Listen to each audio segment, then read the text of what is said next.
Good morning. Good morning. I'm Guy Kawasaki. This is Symone Sanders. Greetings. Yeah, we met each other about 6 months ago in Germany, and the world has never been the same. We had an absolute great time, and I just am so looking forward to this session. Now, it takes Symone a little bit to come out of her shell. You know I'm shy. So we're going to have to encourage her with applause and laughter. Yeah, go for it. I'm so glad y'all woke up this morning to come hang out with us. I was like, no one's going to come to our talk. But everybody is here. So, and I appreciate Guy for inviting me to chat with him. He's always a ball of laughs. So, Lord knows what he's going to ask me today, but I promise to answer all of the questions. I want to be like a Japanese Don Lemon. I'm here for it. So let's start with some simple stuff. So first of all, tell us your background. That might be good. So I am a young person. I'm 28 years old. I'm a millennial, and most folks know me from CNN. I'm a CNN political commentator. Prior to that, I was the national press secretary for Bernie Sanders' presidential campaign in 2016. Before that, I know people think I just dropped out of the sky, and I just knew how to write a press release. And people think, I get this all the time. Folks literally think that the first campaign I ever worked was Bernie Sanders' campaign as his press secretary.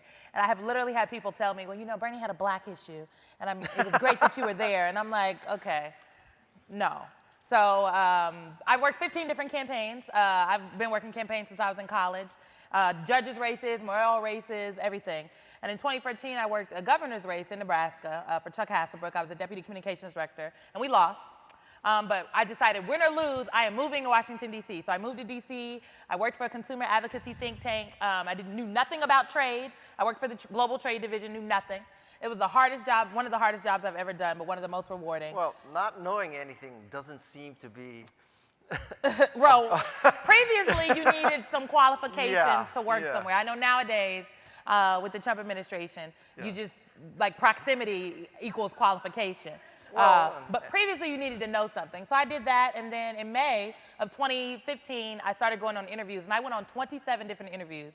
I interviewed in if there was a Democratic committee in Washington, D.C., I interviewed and they did not hire me. And then 3 days after my 27th interview, I kid you not, Jeff Weaver, Bernie's then campaign manager, called my cell phone and was like, hey, I got your resume from so-and-so. I don't know who so-and-so was. And he said, you wanna work for us? And I'm like, who is this and who do you work for? So I talked to Jeff. I ended up talking to the communications director about 2 weeks later, and then I didn't hear anything else. So now I've been on 29 interviews and no one has hired me. And then I get a phone call a couple weeks later, and it is someone from Senator Sanders' campaign office saying, the senator wants to meet you today. So we work it out. I go in there. We get in a little argument, and I'm like, oh, my God, I'm definitely about to get this job, about, like, economic inequality and his messaging. And I was like, well, I think you could tweak it here. And it was good. And at the end, he was like, I think I want you to work here. I was like, I think I want to work here. And Bernie asked me something none of the other 29 interviews asked. He said, do you have an idea what you'd like to do? And I said, yes. I want to be the national press secretary. I want to do cable television. I want to be your on-the-record spokesperson. And I want to have a hand in the messaging strategy. And he just looked and he said, have you ever done cable television before? I said, no, sir, but I do believe I'd be very good at it.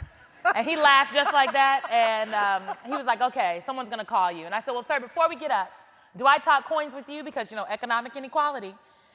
And he laughed hysterically. He said, somebody will call you. That was a Thursday. On Tuesday, they called me back, and I was working with the campaign. So just my ignorance, what does a press secretary do? Good question, because looking at Sarah Huckabee Sanders, you may be confused. Just lie, right? Yes, we do not lie. Actually, the first rule of a communications professional is you're not supposed to lie. Because your word is all you have is your credibility in your word. Okay. And that's what really bothers me about the communication officials in the Trump administration and in these days of Donald Trump, because they are teaching a whole swath of up-and-coming young people exactly what not to do. You cannot be a credible, viable communications person, particularly in politics, and lie. You just can't. So I was the press secretary that did not lie. So I write press releases, I interface with the press, answer questions. Most of my day was spent on my laptop, sending out press releases and answering emails. And then you do a little TV every now and then. And you really just help shape the communication strategy, but the forward-facing press stuff. So It was a great time. Well, I do some of it now. While we're on the subject of your friend, Sarah, like I watch her, does she really believe the shit she's saying, or is it just an act? You know, I do not think that Sarah Huckabee Sanders, whom I don't know personally, I have met her, but I don't think that she fully believes 100% of the things that she says. I think that Sarah Huckabee Sanders is one of the folks in the Trump administration that's saying, look, somebody has to do these jobs. Yeah. And I'm just going to do it to the best of my ability. And I also want to be clear. Y'all think that Sarah Huckabee Sanders is so great because Sean Spicer, and whom I love Sean, but he was not a great press secretary. He was not good at the podium. Just everybody's not good on camera. That's just facts. And so because Sean was a little bit more hostile at the podium, Sarah Huckabee Sanders came out and didn't scream her first day. And everybody's like, she's amazing. And I'm like, is she, or did she just not yell? Is she amazing, or did she just not yell? So I don't think she fully believes everything she's saying. I think that her and other people are in there because they believe they have a job they need to do. But the problem is the White House press secretary podium is that is the people's podium. You are the spokesperson for the world to what the White House, America, is in fact saying. And I just think it's a disgrace when folks get up there and lie, when they refuse to answer questions. Like, it is literally your job to answer the questions and represent your principal, at this point it's the president, to the best of your ability. But I guess it's hard to not lie when you work for a liar. I don't know. Can you take us behind the scenes in a presidential campaign? Is it like Animal Farm, or is it like a frat house? I mean, how is it? Is it? The presidential campaign I worked on was more like a startup, if you will. So, I mean, it is crazy every single day, especially when you're on the road and traveling. So we might get up at 5 a.m. and we don't go back to a place where we can lay down until maybe midnight. Okay. And between that time, we are on the road doing, the senator might be doing interviews. You maybe have like 2 or 3 big stops where you do meet and greets. Bernie would probably do like a rally in the middle of the day. More interviews, hopefully, more stops and meet and greets. But there's something that we didn't do that other campaigns do is Bernie didn't do call time. And so usually the time that you're not interfacing with voters, you are on the phone calling and asking people for money. And that's just something Senator Sanders didn't do. And so if he was ever on the phone with someone, he was on the phone talking with constituents. So it is just really crazy. It's fast paced. There's a lot of people. There's a lot of parades in the fall. So I like the parade time. And it is the ability to crisscross America and just to interface with real people. So that's a lot what I got to do because I was on the road with the senator. But when you're not on the road, you are sitting in a campaign office in a laptop like this, doing the quote-unquote real work, as I like to say, making sure all the trains run on time. And that's what the folks in these lovely campaign offices do that still get up at 5 a.m., don't go to bed till 12, but they're in a room all day. And are you sitting there just, constantly refreshing, seeing what Politico is about to say, and, then you say, Bernie, this is what Politico just had to say. I mean, is it like that? Well, maybe for some people. Look, I think people forget that now Bernie Sanders is such a household name, and, people want him all over the world. They want him all over the country. But when I worked on the campaign, no one thought we were a viable campaign. The press was not beating down the door to talk to us. I felt like I was back working for the trade folks, calling up the reporters, and they were like, oh, Symone, trade just isn't sexy. They were literally like, I don't know if Bernie Sanders is really in it to be president. Well, then why would he, what do you mean? So, no, it wasn't refreshing and waiting on the news. It was truly about interfacing with real people. And so we ran a really robust digital strategy. But the senator was really about, getting out there and interfacing with voters and talking with people when he wasn't in the Senate. And so it was also a fight early on, and he's talked about this, in that he didn't want to leave the Senate. So it was different because I had never worked for someone that was working a campaign that still wanted to go to their regular job every day. Mm-hmm. So we couldn't be out on the campaign trail as much as we would have wanted early on because he was still going to the Senate. So that presidential campaign was just a different campaign than I've ever worked. I've never worked another presidential, but again, I'd worked other statewide campaigns, and it was different. It was fast-paced, it was high energy, but it was also loosely organized to early on to a certain extent. So tell us, with your hindsight, what does it take to win a presidential campaign? Votes. Yeah, duh. Delegates. But is it Is it money? Is it help from Russians? Is it, what is it? What's it take? Is it a grassroots thing, or is it, suck up to the NRA? What's it take? Well, it depends. Look, and this is proven, the auntie voter, as Joy Reid likes to call them, i.e. black women over the age of 35, they pick who the Democratic nominee is. They always have, and I believe they always will. You cannot be the Democratic nominee for president in this country without winning over black women. And so when you ask me what does it take to win a presidential election, well, to win a Democratic presidential primary, it takes black women, to be clear. Okay. You literally cannot win in this country without black women. And so in hindsight, I wish we would have won black women. But I think the hurdles that Senator Sanders had to overcome to win the votes of black women were just a little high, and clearly we didn't hit them all. It also, yes, it takes money, but it doesn't have to be super PAC money or money from billionaires or help from the Russians. It could be small dollar donations. Now, to be clear, though, in 2020, you're going to have a whole lot of folks that jump out and say, well, I'm not taking corporate PAC money. They are still going to be taking money from millionaires and billionaires. They just won't take the checks from FedEx. But that doesn't mean small dollar donations. And then there'll be people that'll jump out and say, well, we want a small dollar donate. We only want to fund our campaign via small dollar donations. And so you go out and you get a digital firm that does that work well for you. And our average donation was $27. But in 2020, everybody will not be able to fund their campaign via small dollar donations. Someone's going to have to take PAC money somewhere. And so I think that's something to look out for the next time as these Democratic candidates pop out there, as they have become increasingly more progressive, because now progressive is a buzzword, and now everybody want to be progressive again. 2 years ago, nobody wanted to be progressive. We literally had a debate on the campaign trail about what the definition of progressive was.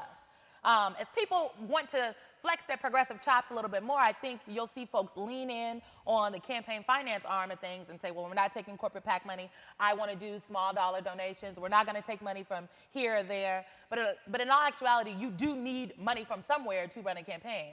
And everybody can't small dollar fundraise. So we did, but 5 people in a presidential election cannot all small dollar fundraise. There's only so many small dollar donations in America. How much money does it reasonably take? It depends. Look, on the onset, Bernie Sanders and his campaign, our campaign, thought that if we could raise $50 million by February, we would be good.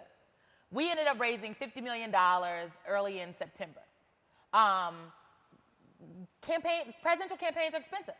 Hundreds and hundreds of millions of dollars are spent on these things. And it's not just the actual campaign spending money. There are outside PACs that spend money. There are Democratic committees that end up spending money on presidential elections. So one could argue it only takes $50 million. It takes $100 million. It really depends on your candidate. I think you also have to have a really good candidate. You need money because you need to be able to pay people.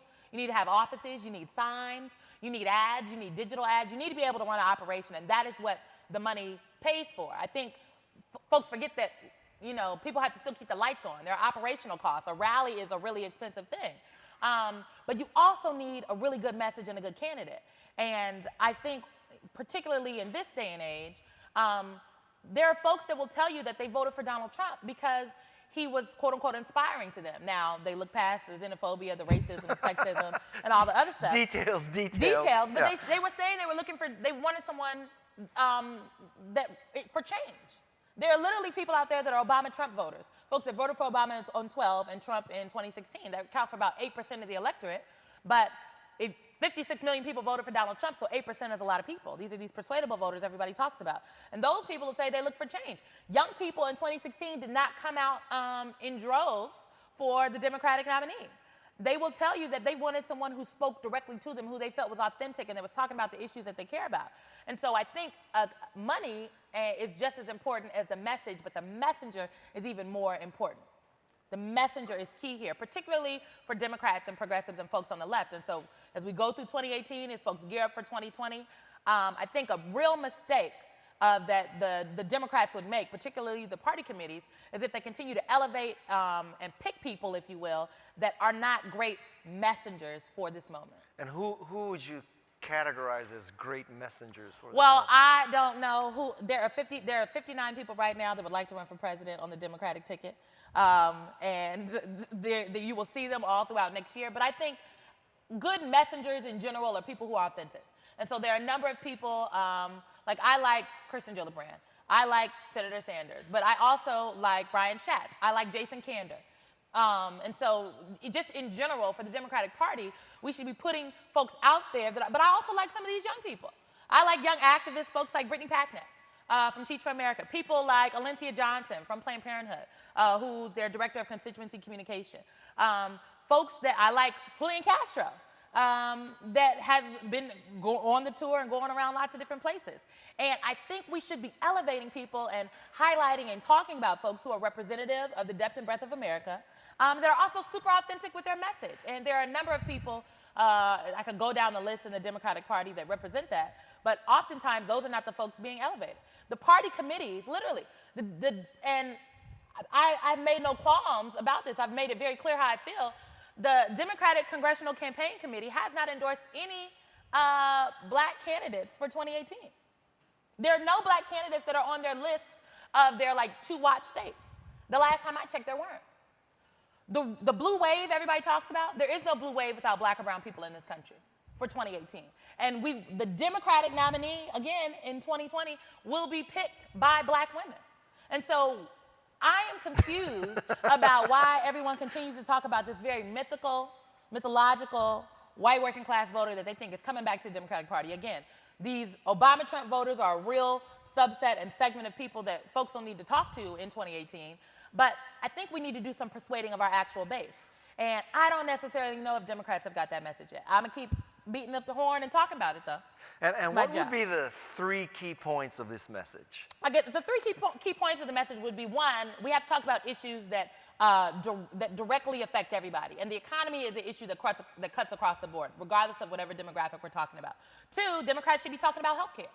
They should absolutely be talking about the economy and healthcare every single time. If we're out there talking about immigration, great. We should be holding Donald Trump accountable on his racism, his ties to white supremacy. But we also have to always bring it back to the fact that Republicans passed a tax bill that has been called tax reform, that is really tax cuts for the wealthiest people in this country. And now you have folks like Paul Ryan that are out there talking about cutting Social Security and Medicaid. This is a direct assault on the quote-unquote working people that the Republican Party claims to be fighting for. And so Democrats have the footing, have better ground on this. Those are the things they should be talking about. And then this message that says we can do both, it's a bunch of BS. It's not we can do both, and it's not an either or, it's a all or nothing.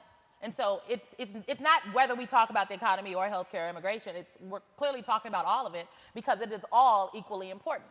But the moment that Democrats succumb to the messaging, if you will, of the Republican Party, and they trick themselves into talking about an either-or scenario, we've lost. There's no such thing as an either-or. So it's all 3. It's all 3.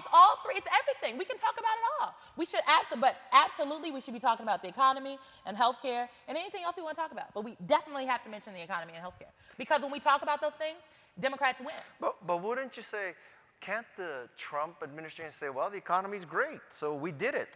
Is the economy great? Well, that's what they would say. That's what they would say, but is it true? Again, facts have now become debatable. So now people are out there talking about it used to be the sky was blue, and we could all come to the conversation understanding the sky is blue. Now someone, usually a Trump person, is on the panel saying, well, actually on Tuesdays it's purple. And the sky is not blue. No, the sky is blue. It is not a fact that the economy is necessarily great. There are real issues. Yes, jobs have been added. I think a couple thousand more jobs were added last month. So, and the Trump administration was playing up those numbers in the last couple of days, but we talk about unemployment. Unemployment for black folks in this country is still 2 times higher than white people in this country. But it's the lowest it's ever been. But it's the lowest it's ever been. But I'm not giving out pats on the back, cookies, or handshakes for a black unemployment rate that's still 2 times higher than a white unemployment rate. What is that about? How is that a win? A win would be low unemployment for everybody. Okay. Low unemployment for all. Okay. So, no, I think there are real issues with the tax bill that they passed. I think there are real issues with our healthcare system. Look, Obamacare wasn't perfect.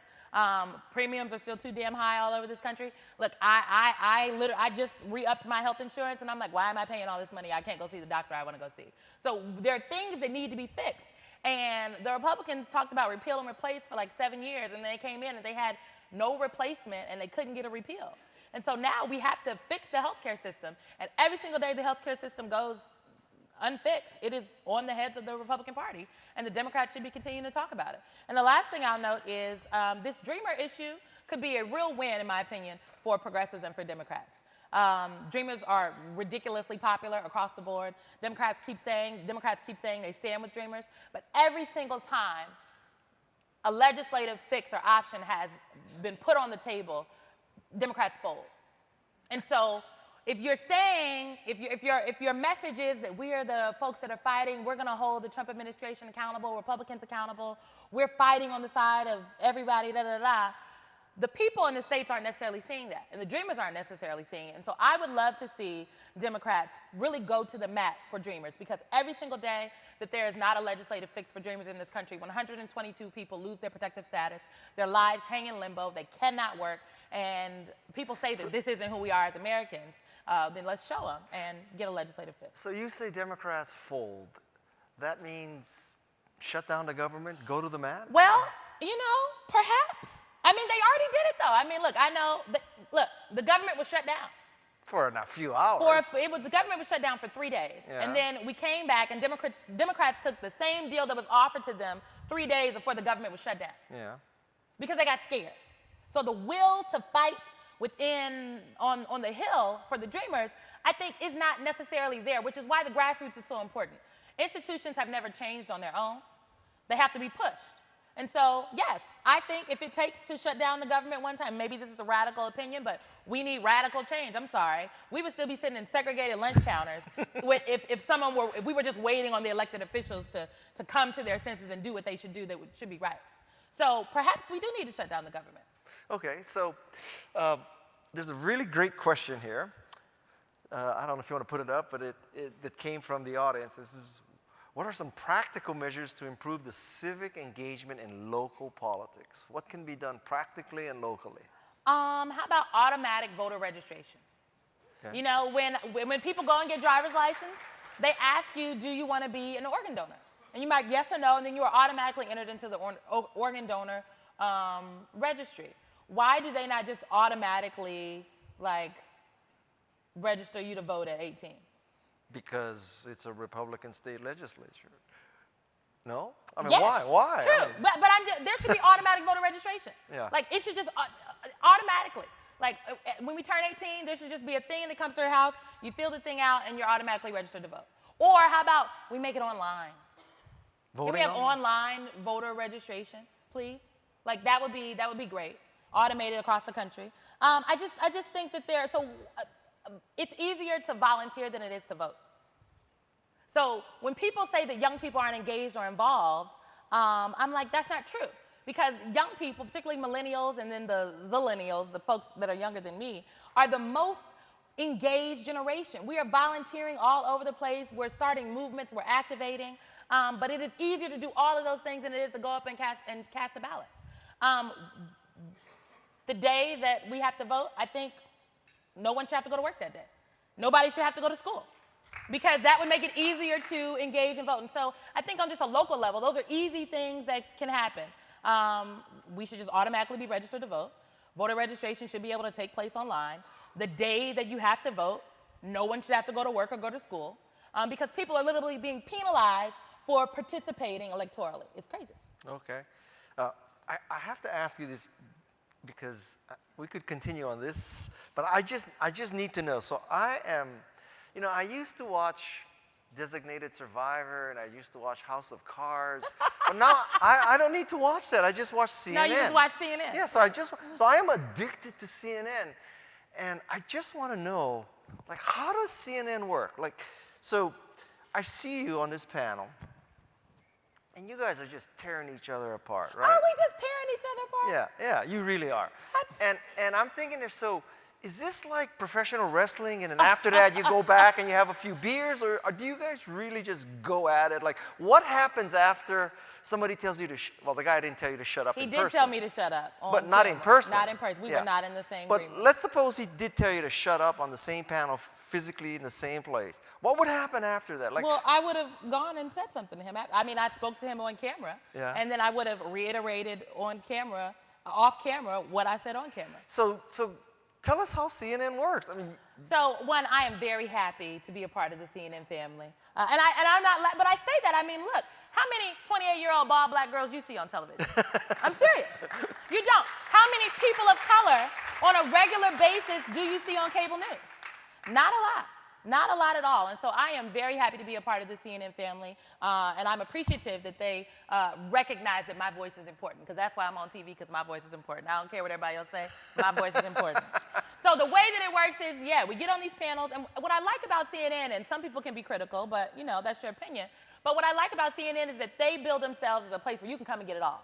If you are super left, we got somebody for you. If you are real radical right, we got somebody for you. If you are in the middle, in the center, I got somebody for you.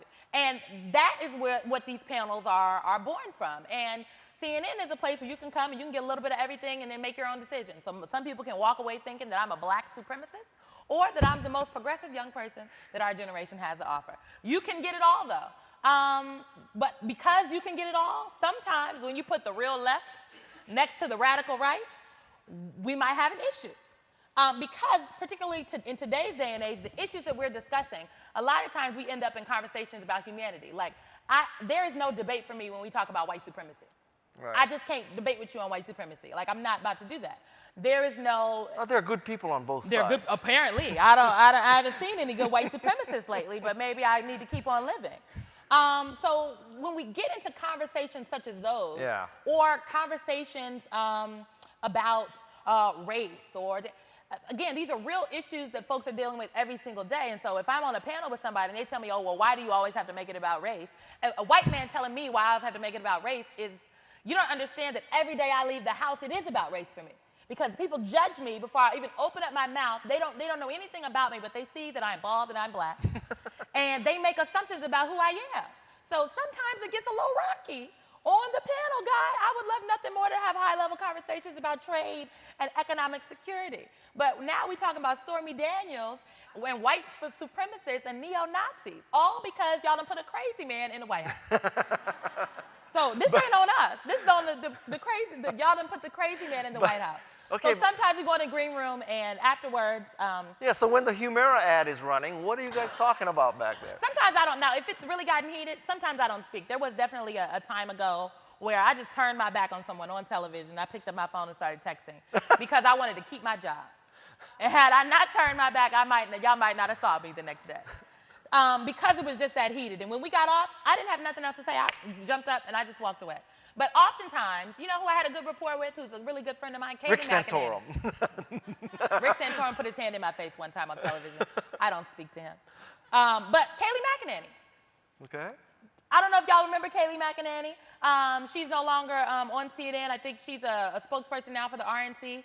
And Kayleigh McEnany used to defend some real wild shit from the Trump administration. But Kayleigh always said it in a way that I was like, wait, girl, are you serious? But okay. But we can have conversations about all kinds of things in the green room. Who you won't believe I had a good rapport with was Jeffrey Lord. No way. Yes, Jeffrey Lord is a very nice man. No way. I do not agree with anything he says ever, but he is a really nice man. And he cares for his mother. His mother is elderly, and she has dementia, I do believe, and she's sick. And so he lives in Philadelphia in a suburb with his mom, and yeah. He would always travel back and forth from Philly to CNN, and they would send him back. And we could have just really great conversations about that, but don't tell me that Donald Trump is the MLK of healthcare. But other than that, we're good. So we have a rapport. I think the last thing I'll say on this is this. I think that media consumption is a class that should be taught on every single college campus in this country. Because we live in a 24-hour news cycle, folks don't understand the difference between a political commentator, an analyst, a correspondent, or an actual reporter. And what is the difference? Well, the difference is I'm a political commentator, so I'm not a journalist nor a reporter. I went to school, I got a business degree. I'm only on television, and people like me are on TV because we are paid to give our partisan, if you will, analysis of the subject. Okay. But we have political leanings, and they are very clear, and that's why they put us on a panel. The analysts are supposed to be more neutral, and so they give you a high-level analysis that doesn't lean Democrat, Republican, liberal, or whatever. It's just this is what we think across the board, and we say nice things about everybody. Correspondents are like actual reporters. They're on-air talent. Reporters are actual reporters. But if you're looking at me or another commentator, I always try to go on TV and make it high level, actual, and factual. Everybody don't care about the facts. That's why we got an ad that says this is an apple, because some people want to tell you it's a broom. So if you're on TV with people that do not believe in facts or that don't care if they're saying something that's incorrect, there are people literally across America that take what we say as the Bible, that are going out there in online and in their everyday communities and in their workplaces repeating what we're saying. So I think that contributes to this like hyper partisan, very polarized time that we're living in our communities and particularly online, because folks don't see the after green room conversation. They just see the battle, if you will, on television. And we have a lack of civility in this country, particularly on college campuses. I do a lot of speaking across the country. I'm a fellow at Harvard this semester, and I teach a class. And just the lack of civility that in the discourse that students have, the fact that you know, Ed Gillespie, who ran for governor in Virginia on the Republican ticket, is a fellow at Harvard this semester as well. And I'll never forget, my first week there, the students were coming up to me and they were like, oh my goodness, how could you sit next to Ed Gillespie, da, da, da. Ed Gillespie is a really nice man. Led astray with a bad ad. I asked him about the ad. But he's a good guy. We can connect on other things. I don't believe that everybody in America should be a progressive. I think we need conservatives. But the fact that young people across the board and not so young people online cannot engage in a civil discourse is problematic. And we have to get back to where we can engage in the civil discourse. And the media plays a role in that. How do we do that? Yo, we got to be willing to have conversations, guys, and come to conversations to a place of understanding, not to where I'm trying to win you over. So on TV, it's literally on TV, it's my job to give you my partisan analysis and like, this is what I believe. And I want to say that to the masses out there in America. But if you are literally trying to like bridge divides in your community, you have to be willing to come to a conversation from both sides. And folks have to sit there, and it's not about me winning you over to my point. It's about me bringing you to a place of understanding why I'm saying what I'm saying. But I understand. Except I'm not about to sit down with no white supremacists. I'm sorry. But it's difficult. But when the person is literally spewing just out and out lies that just contrary to facts, how do you? So my favorite thing to say is, well, yeah. Help me understand. Because I don't understand. I'll tell you, I did the hardest speech I ever did a couple weeks ago at a school in like Texas, like way far out in Texas here. And it was a differences conference. And a lot of the students were made to be there. They had to pass something in a class, and the only way to do it was to come to this conference. And the school was having issues with civility on their campus. And it was a more conservative area, and it was to the point where they announced me, and the claps was like, I was like, oh, this is gonna be a tough room, okay. But I got out there, and I gave my little speech, and then when the speech is over, I take a couple Q&A. I got 2 questions, and folks thought I was gonna sit down. And I was like, well, y'all are at the differences conference. Are there issues with civility on your campus? And they were like, yes. And I said, well, how can you expect to go out into the world and be able to interact with people that are different than you if you all can't figure it out on this college campus? And folks just kind of sat there. And then they started speaking up, and they were like, well, part of the problem is that the more conservative students don't make those of us who are not conservative feel as though we can share our point of view and opinion. And my thing to the students was, well, 1, you need to stop asking for permission to be who you are. But 2, you're not going to win the conservative students over to make them believe what you believe. And they aren't going to win you over. So perhaps you all should stop entering into the conversation trying to tell everybody why their point is so wrong, and enter into a conversation trying to get to a point of understanding. Everybody that voted for Donald Trump is not, in fact, a racist. They don't condone racism. They don't condone sexism.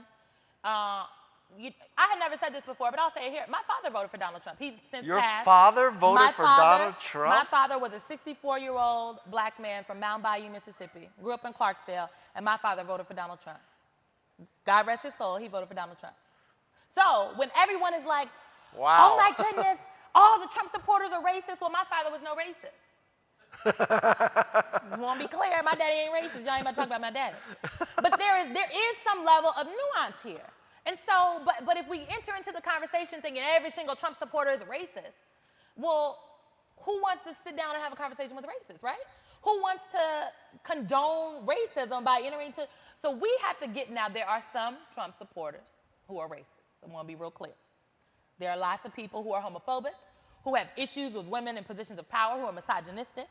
And if those are people that folks encounter, I don't encourage people to try to get to a place of understanding with those folks, because I don't think they want to be a place of understanding with them. But I do believe that there is a chance for us to get back to civil discourse. But we have to be willing to reach across the aisle and have a conversation. You know, you're not going to offend me easily. So I'll sit down and I'll talk to you. We can have a whole conversation. But we're not even willing to have a conversation. Look, we talk about tech. Social media reinforces everything that we think we know. And far too many of us don't really know a lot. Think about Facebook. I love Facebook. Was at the Facebook party last night. But Facebook is literally designed so you only see things that you like. Mm-hmm. There's literally a button you can click that says hide all content like this.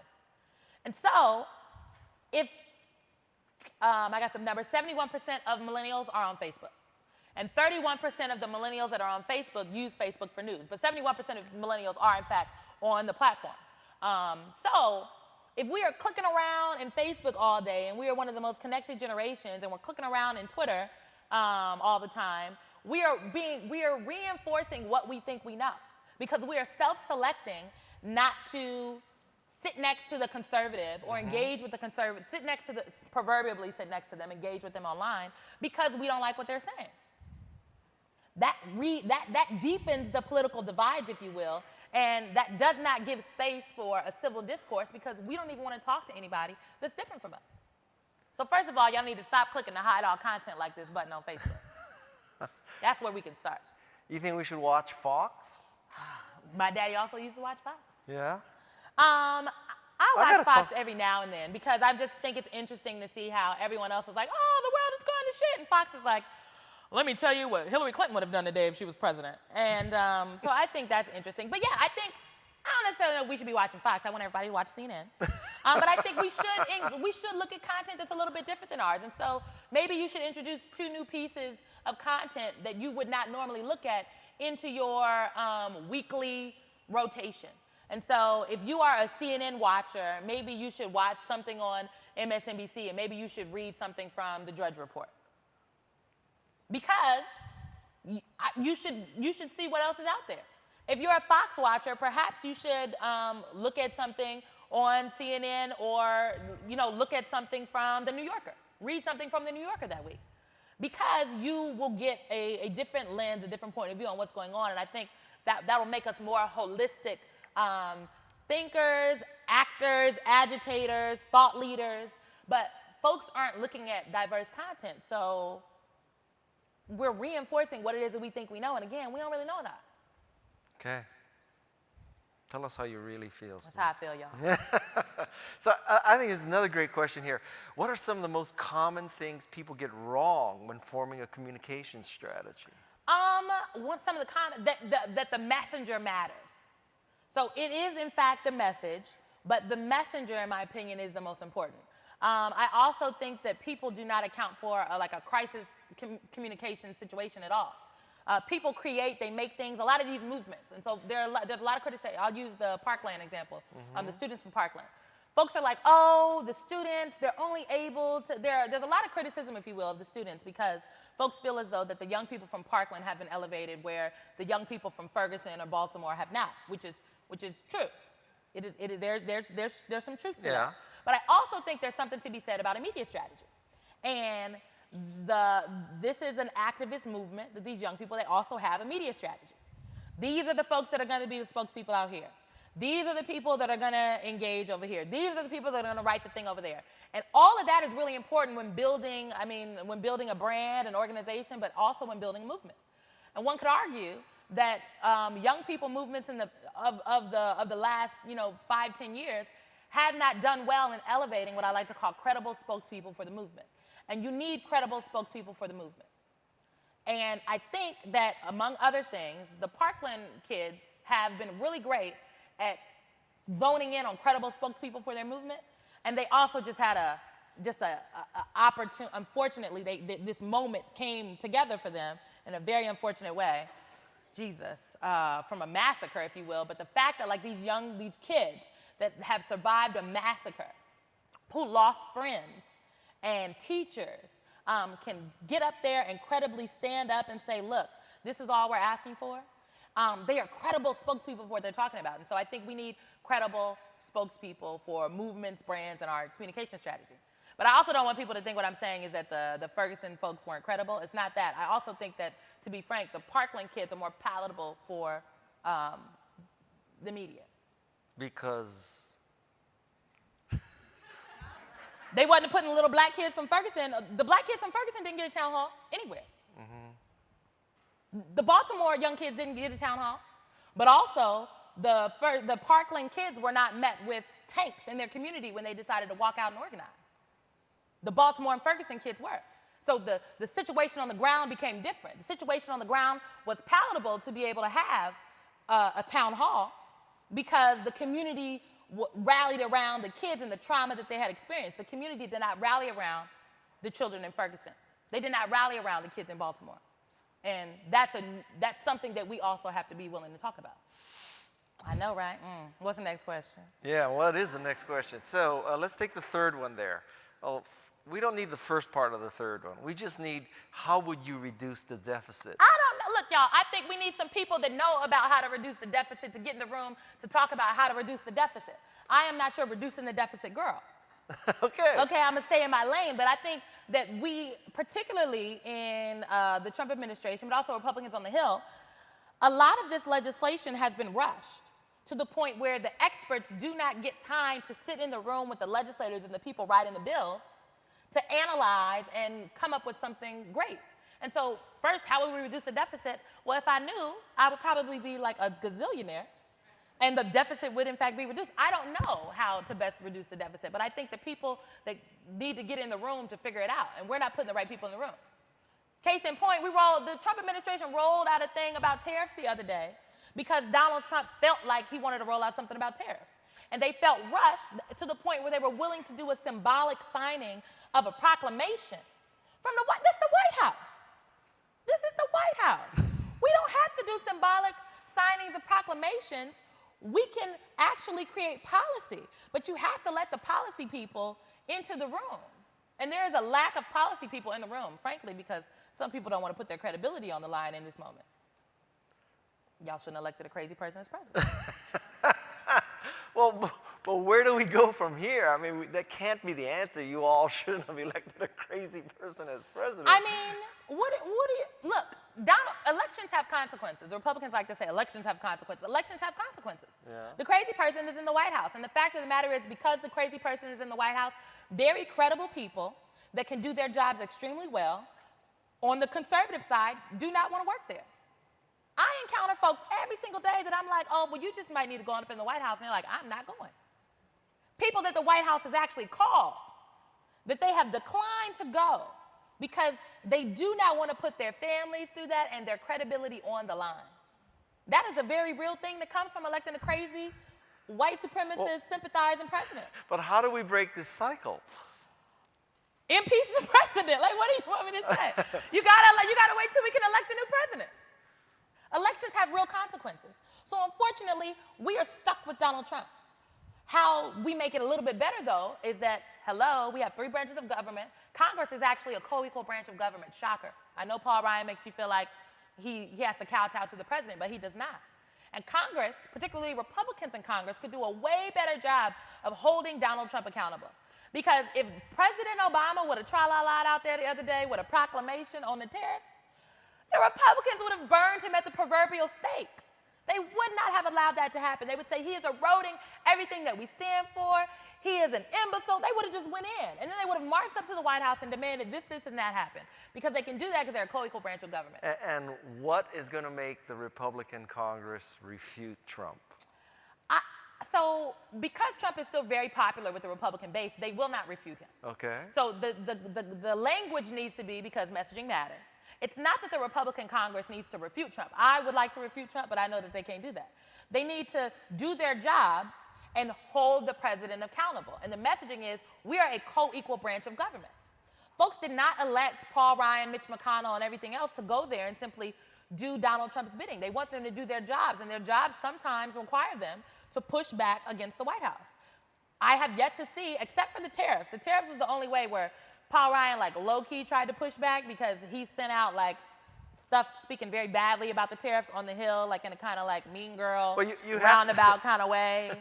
Well, you have to admit that, you know, the EU saying, well, we're going to retaliate against bourbon, motorcycles, and jeans. Kind of genius. It's kind of genius. Yeah. But I mean, it's also like, did you talk to any experts about this tariffs idea before you decided to tweet it from your platform?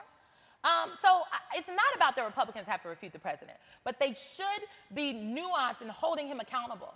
And they have failed to hold him accountable. They absolutely have. Because they're afraid.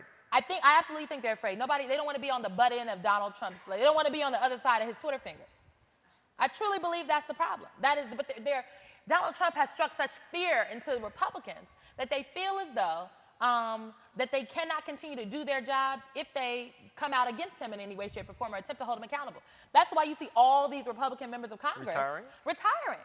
They are so scared because they feel as though this moment they're saying, oh, well, this isn't the Republican Party I signed up for. You can change that. You are still an elected official. But Donald Trump has struck such fear into the hearts of Republicans that they feel as though they can't do their jobs. That is a scary place for us to be. Okay. Another great question. What's your morning news routine? This I want to hear. I'm a real millennial, so I don't even have cable at my house. You don't have cable? I don't have cable. I have an apartment in Cambridge now, and like Harvard gave me cable, but I don't watch cable. So when I wake up in the morning, I check Twitter. You check Twitter? I check Twitter for my news first. Then I read the. Whoa, wait. Time out here. What do you check on Twitter? I check the news thing on Twitter. Okay. But I also check I follow all the reporters and I follow everybody. Shout out to the reporters. I follow you all. Jeffrey Lord, everybody? I follow the reporters. I follow other political commentators. I follow other on-air correspondents from other news sites. But then I also follow folks in the Democratic Party, folks in the Republican Party. I follow Donald Trump because I got to see what he's tweeting. When I first wake up, I check Twitter. Because a lot of, I don't even, oftentimes they'll tell me that I'm on later today and they're like, have you been watching? And I'm like, let me go check Twitter. Because if it's really hot, it's on Twitter, literally. And so I look at Twitter, and then if I need to watch cable news, I'll turn on the news and find out. But usually I just check Twitter. Which channel do you turn on? I turn on CNN. Okay. Oh, I'm on brand. Okay. But then I also watch a little MSNBC sometimes. And then every now and then, I'll go watch Fox. And then I will read the Politico Playbook. And then I'll read NBC News does a morning tip sheet, then I'll read that. And then from the Political Playbook, they usually always have the top headlines about what everybody else is talking about. So I'll click on some of those stories from the Times or Washington Post. And then I'll go over to Mike.com and I'll read what's on Mike because they usually have a pretty good breakdown. And then I always, depending on the day, I check the route. So yeah, that's my little morning routine. And then I might turn on the television if it's really hot. And then Don Lemon's producer calls you and on you go? And then on I go. That's it? That's it. Just like that? Just like that. Wow. I've often, as you can tell, I'm fascinated with CNN. So why doesn't CNN have a producer that mutes people when they're talking over each other? Because I know the controversy is good and sells and all that, but literally you can't make sense of it when... You cannot make sense when people talk over each other. Right, so why don't they mute one? We are encouraged not to get in, we're actually encouraged not to get in yelling matches with one another because people can't hear what somebody else is saying. Right. And so you'll often hear, Anderson does it very well. He's like, hold up, let her finish. Because Anderson will be really good about, there are lots of people that do, even Don sometimes is like, I can't hear what everybody is saying. Yes, Don, we know, everybody needs to be quiet. But people are just passionate. But yes, we all need, it's a self-check thing because also it's a common misconception that CNN is calling us up, telling us what to say, how to say it, oh, you need to jump in there. That is not in fact happening. That's not how it works at all. And so when people do get in the shouting matches, I think it's because folks are passionate about what they're talking about, but they also think whatever the other person is saying is just so absolutely egregious that they don't want to let them finish. Because I know I've been a culprit. I can't even let you finish. I'm sorry, that's wrong. I don't even want to let you finish the point. Because somebody out there in America is taking what you're saying as the Bible, and this is just factually incorrect. All right. How can technology be utilized to improve the political processes in our country? Well, damn. Well, so the real question there is, what kind of technology are you talking about? Probably social and media. like, what do you, okay, because social media is, but I mean, so then you have these social media. I just told you that 31% of young people on Facebook use Facebook for news. Literally, I was in some focus groups the other day, and we were asking, it was a millennial focus group, and we asked them, where did they get their news? And they, like, I just told you I get my news off Twitter, okay? And I'm on television. So these young people are saying that they got their news from Instagram.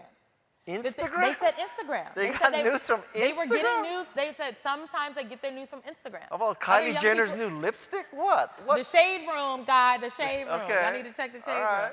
Some people were saying Facebook, but I mean, they cited all these places they got their news, but like Instagram, Facebook, and Twitter were on there. And so when you talk about like how can technology be used, well, one, I think it's something to be said about companies that start as one thing that the people deem as something else. So if people are saying they get news from you, but you're not a news site, is there some responsibility on your part to do something to ensure that the content that people are taking from your site, from your platform, is accurate and is in fact newsy? Like, do you have the responsibility to start a news division? Perhaps. Well, that's Facebook's And question. that is the real-time questions we have to answer. I think yes.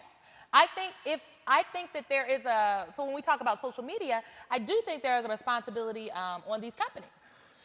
Because we have seen Facebook and Twitter they've now been dragged onto the hill before various intel committees to testify about what they did and did not know about the Russians, to testify about was and was not going on in terms of the manipulation and utilization of their platforms. So there is a responsibility on these technology companies, but I also think there's a responsibility on like the political apparatus to engage with tech better. And so what folks are saying that the Trump campaign did in terms of Facebook and particularly Facebook and maybe the Russians, while it has been used for quote unquote evil, it could also be used for good. There's nothing to say that Democrats and progressives cannot get smarter and spend more dollars on digital. We just have not done that. The right has had the financial means to be able to invest and test and do all these different things when it comes to social media. The left has not done that. So one of the groups I work with right now, Priorities USA, that is some of the work that we're doing. They used to only do television. It used to just be a super PAC that did TV. Now, in 2018, all they're investing in is digital.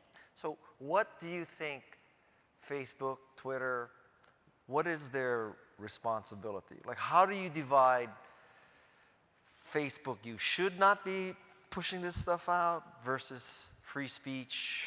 I mean, where? I don't think it's that Facebook, well, one, I think Facebook can do a better job on the harassment and the trolls. Okay. Like, I don't even have a Facebook page anymore because the people are so nasty. Like, it was just extremely egregious.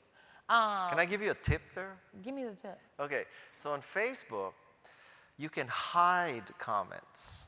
Yes, but I don't want to go through, like, I literally would have to hire a person to just sit there all day long on Facebook. That's how terrible people But think work. of when I hide comments, there's a part of me that is just rejoicing a little bit because I know that when I hide a comment on Facebook, that troll thinks the comment is still there. But it's not. You know what, Guy? I think people love you. I don't know if you know this, but I'm a little controversial every now and then. No. Just a tad. Yeah. And the folks online are not kind. I literally could. I could read the mean tweets right now. I get a lot of hate. You get and I think Facebook does not do a good job on like corralling that. Like, and this is something that folks have said across the board. So I don't think it's about like not pushing something out. Okay. But I think what Facebook is doing with instituting a news division is something they have to do. They have to monitor if there's fake news has become synonymous with things that we don't like. That's not fake news. Fake news is actually factually erroneous news that is being manufactured to trick people into believing something else. I think that is something that should not go on. That is dangerous for society. That's propaganda. That is literally what ends societies and civilizations. It changes life as we know it. That is something that can start a revolution or a coup. Okay? So that is something that I believe that is on the responsibility of these companies to tamp down on. Where does it cross the line on free speech? I mean, I don't know. That's the debate that we're currently having. But if folks are going to your site saying you are a place where we get our news, and you knowingly are allowing not just erroneous, but like manufactured news to be not only just like live there, but it's like actively created, and people are buying ads to spread it, and then folks are citing what they're seeing as fact, and it is directly responsible for X, Y, or Z. I mean, I think you would want to do something about that. Maybe there are brands out there that don't care, but I think Facebook cares. Well, I think they have to. If they'd like to stay around, I would hope so. And again, I love Facebook. Let's see, what else we got here? It's an interesting question. It's similarly related. You know, what part of the problem is human and what is tech? I think it's both. Just the example. I think this is a great question. I think the question is recent reporting says social media, yes, dividing us more than uniting. It is. Because, again, the humans like me and other humans are on television doing this. And then people get online because they take what they see on television as fact and they do this. And then folks go into their communities after, feeding themselves online, and they go in their communities doing this. And so I think we have to attack the issue from all sides. And so there's a responsibility of like humans, actual people, to again engage in more civil discourse, to be actual and factual. And then we have to take that in person and bring it on to online. But there's also responsibility of tech to ensure that they are not being breeding factories for deliberately erroneous and manufactured information. Okay. So let's say I have this fantasy where you're president. I would just really want to be the press secretary, but okay. Okay, let's just, you answer the call. Okay. So you're president. What do you do? What's your platform? If I was president? If you were president. Universal health care Okay. is one of the things that I'd run on.